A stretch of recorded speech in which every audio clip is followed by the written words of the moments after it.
لوگ ہم پہ الزام لگاتے ہیں کہ ہم ہائے حسین کیوں کہتے ہیں، اور کچھ لوگ کہتے ہیں کہ ہم سینہ تان کر کہتے ہیں واہ حسین۔ کیا کسی کی جدائی میں واہ حسین کہا جاتا ہے یا ہائے حسین کہا جاتا ہے؟ کیا کوئی دنیا سے چلا جائے جس پہ ظلم و ستم ہو، جس کے گھر والوں پہ ظلم و ستم ہو، تو کیا آپ یہ کہیں گے واہ حسین یا ہائے حسین؟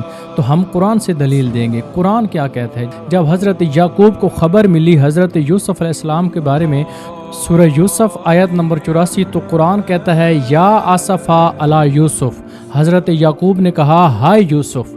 تو یہاں سے معلوم ہوتا ہے کہ ہم جو بھی چیز کرتے ہیں قرآن و سنت کے مطابق کرتے ہیں۔ جب حضرت یعقوب کو خبر ملی حضرت یوسف کی، تو قرآن میں صاف آیت ہے کہ حضرت یعقوب نے کہا ہائے یوسف، تو ہم بھی کہتے ہیں ہائے حسین۔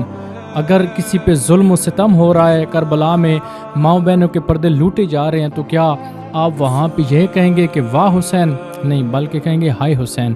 اگر آپ کے گھر والوں پہ ظلم ہو، کسی کو مار دیا جائے، تو آپ وہاں پہ واہ واہ کہیں گے یا ہائے ہائے کہیں گے؟ اپنے اہل سنت کے نوجوانوں کو دعوت فکر دیتا ہوں کہ اپنے علماء سے جا کے پوچھیں۔